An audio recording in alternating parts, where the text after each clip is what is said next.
Hello Twin Peaks fans, and welcome to another episode of the Red Room Recap. Today I have impressions and theories for episode 5 of Twin Peaks: The Return, and that's coming up right now.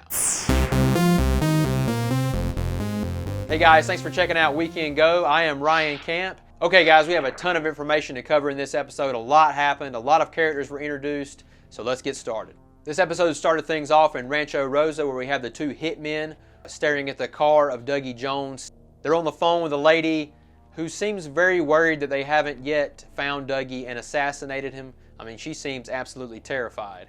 We see her pull out a BlackBerry and send the number 2 to a black box, which then lights up with 2 red lights. Very interesting. We then head over to South Dakota, where Constance is performing an autopsy on the unknown male body found in Ruth Davenport's apartment. The only contents found in the stomach were an engraved ring given to Dougie from his wife Janie. So now the plot thickens. Someone's trying to frame Dougie, because we know Dougie probably didn't kill this man. Or did he? We now have a really great scene where Mr. C is still in the prison lockup in South Dakota. He senses that food is getting ready to be delivered to him. They bring him some food. He then looks in the mirror. We get a flashback to the doppelganger and Bob from season 2, where they're laughing maniacally at each other. And then we see Mr. C's face morph into that of the evil demon Bob, and he says, "You're still with me. Good." So that means that I guess he was anticipating maybe Bob would leave him once he was imprisoned. But now we know that Bob is in fact inside this evil doppelganger. But we do know from the previous seasons that Bob was able to kind of come and go out of Leland Palmer at will. So is Bob at sometimes not in this doppelganger, like he kind of comes and goes? If you remember from the last episode, Mr. C seemed very disoriented and not himself when Albert and Gordon were interviewing him. Was that potentially a moment where Bob had left him for a brief period of time? Or did it have something to do with him vomiting up all that Garmonbozia? Was he like in a weakened state? Tell me what you think in the comments below. I think it's safe to assume that if we do see Bob this season, he has not been recast. They are using Frank Silva's likeness. If we do see him again, it will be some sort of computer-generated mind trick, which I am very happy with because I hate recastings. Next, we head back to presumably Twin Peaks, where we see Mike interviewing a young man named Steven for a job. Steven is very sloppy. He looks strung out on drugs, and Mike really gives him a tongue lashing and tells him, you know, if you don't shape up, you're never going to find a job anywhere. He's talking to him in a very fatherly tone, or a mentor tone. Interesting to see what the dynamic of these two characters are going forward. And I'd like to know exactly where this is that Mike is working. Is it the car dealership? You kind of get a glimpse of it in the scene, but it doesn't really make it clear where exactly this is. Next, we jump over to the Twin Peaks Sheriff's Department, where we see Frank Truman talking on the phone to his brother Harry about some medical tests he's having done. And then we're introduced to Frank's wife, Doris, who comes in, and she is not happy with Frank. She's yelling at him about all sorts of things: a leaky pipe, her father's car, getting a new rug. Hopefully their relationship isn't like this all the time, but if so, man, I feel really bad for Frank. Now we head back to Agent Cooper / Dougie, where Janie is still getting him ready to go out the door for work. A really sad scene where Agent Cooper looks at Sonny Jim sitting in the back of the car, and I'm assuming since Sonny Jim looks so sad, Agent Cooper starts to cry a little bit. You also notice that Sonny Jim seems to move backwards for a brief period. So now we have two characters whom we think are just regular people who are moving backwards. Denise Bryson in the last episode, and now Sonny Jim. Very interesting. At some point you have to think that Janie is going to realize that there's something very bad wrong with her husband, like he's had a stroke or something. Even Jade mentioned that he had a stroke at one point. So it kind of makes me believe that maybe Janie isn't all there either. Maybe she and Sonny Jim and Dougie have all been manufactured by Mr. C for this purpose of living out this life so this man could take his place in the lodge, which seems a little far-fetched, but who knows. Janie then drops Dougie off at his job, Lucky 7 Insurance. He sees a statue outside that looks kind of like, you know, a cowboy or maybe Sheriff Truman with his hat and a gun pointed. Dougie follows the statue's pointing hand to a building which just so happens to be his place of work, where a character named, I believe Phil is his name, finds Dougie.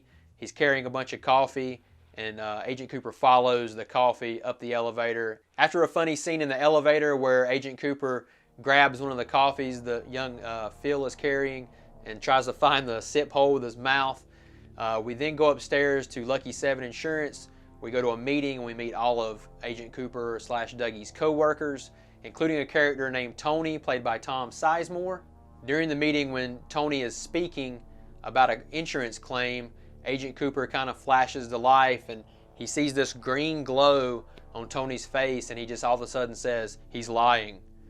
So is this Agent Cooper's psychic ability kind of making its way to the surface, or is this just an indication of his skills as an FBI agent resurfacing? Let me know what you think. Tony and Dougie's boss, Bushnell Mullins, are both upset with the fact that Agent Cooper has called out Tony during the meeting, and his boss Bushnell asked to see him after the meeting. During their talk, a couple interesting things. Agent Cooper seems to respond to the word agent. He responds to the words case files. So you're starting to see all these little bits of memory making their way back into his consciousness.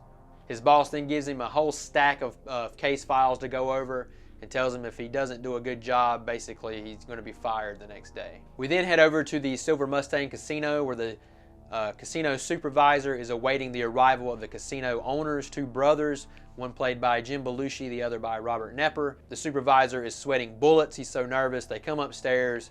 Nepper kicks him around, beats him up a little bit. Jim Belushi then tells the supervisor to leave town and never come back. And then they give his job to the pit boss and tell him if they ever see Agent Cooper come back in that casino again to let them know immediately. I'm sure this is going to come up again later. Next, we head back to Rancho Rosa, where the young boy who has the drug addict mother makes his way outside. He's sneaking around Dougie's car and he's attempting to pull off the device that the hitman stuck to the bottom when another car pulls up behind him, a black car. A bunch of men jump out and they're trying to jack the car. As soon as they kick the boy out of the way, and as soon as they start the engine, the car explodes and the other two men get back in the car and take off. So they were planning on blowing Dougie up. The boy is fine. He makes his way back in the house, and his mother, who was passed out, has no idea what just happened. Next, we have what I believe is to be a very important scene as we see Jade, the prostitute, again. She's getting her car, her Jeep Wrangler, detailed. The attendant tells her that he found a key in the floorboard, which is Agent Cooper's Great Northern Hotel room key. She looks on the back and sees that it has an address to mail to. She puts it in a nearby post office box, and I think this is the doorway into which Agent Cooper's friends are going to be able to find him at some point. Next, we finally have a scene at the Double R Diner, and we have Shelly and Norma are both working in the diner. Shelly's daughter comes in, who apparently works at a nearby bakery. She delivers bread to Toad, who was also in the original series. We then see Shelly's daughter, Becky, ask her for money. She goes back outside, and then we see that she is dating the guy named Steven, who was having the job interview with Mike earlier, and she gives him the $70 that Shelly gave her. Shelly and Norma are staring at the two out in the car. They're obviously concerned.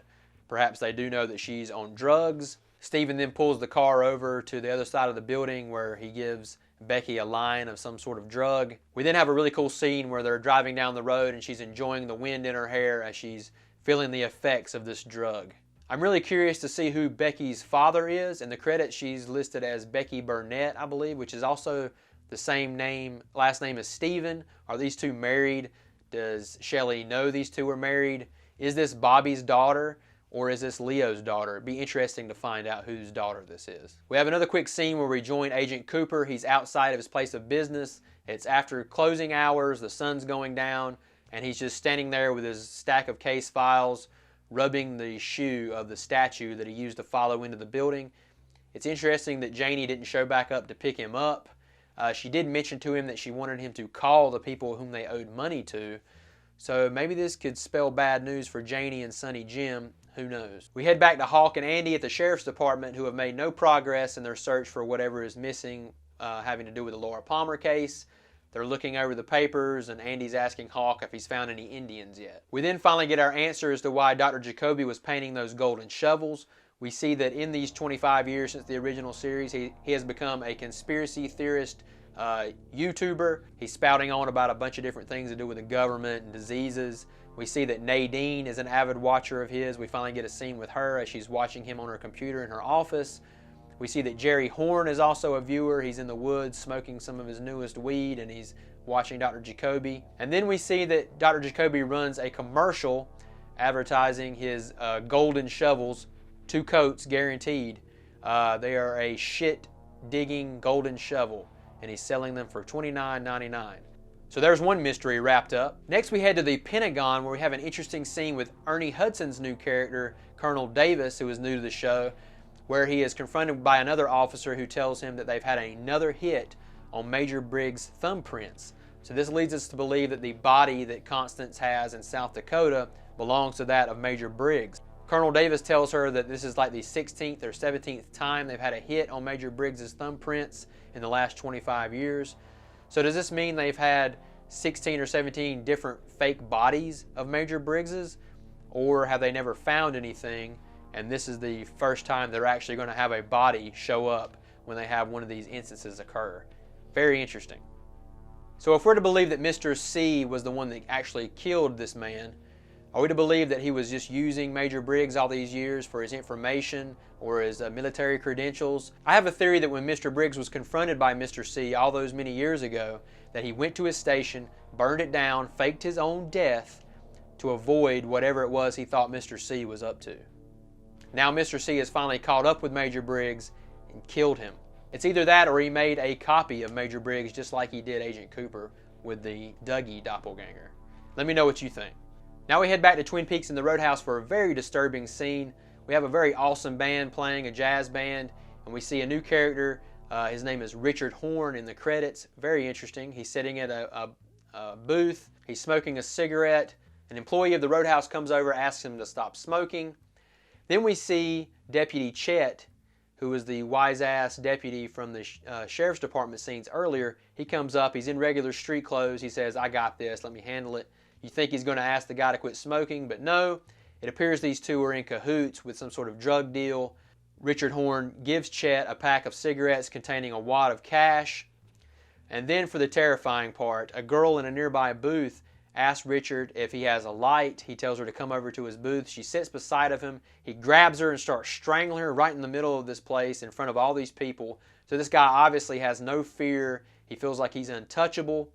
He tells her some really awful things. He says, he's going to laugh while he's, doing, what to her. And, it's really scary that no one else in the bar, even though they're watching this, they really don't try to stop it other than one of her friends saying, "Hey, stop it." But this guy seems like a very nasty character. Is this Ben Horn's youngest son? Is this Jerry's son? Is it somehow Audrey's son?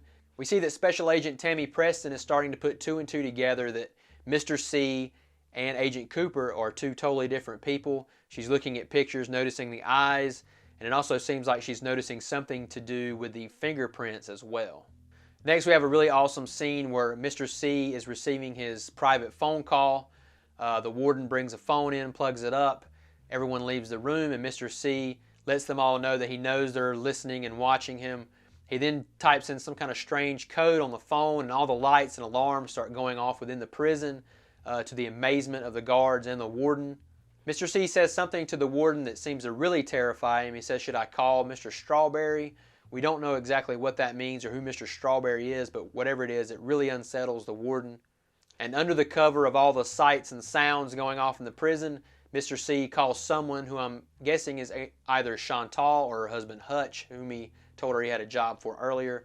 He tells her that the cow has jumped over the moon, which obviously is setting in motion some sort of plan he has in place to either get out of the prison or get information out of the prison.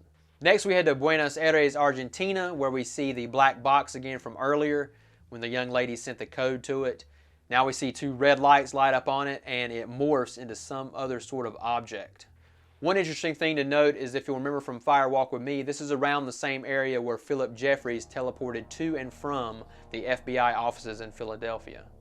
And this week they shake things up again. At the end of the episode, we don't have a performance at the Roadhouse. We already had that kind of in the middle of the episode.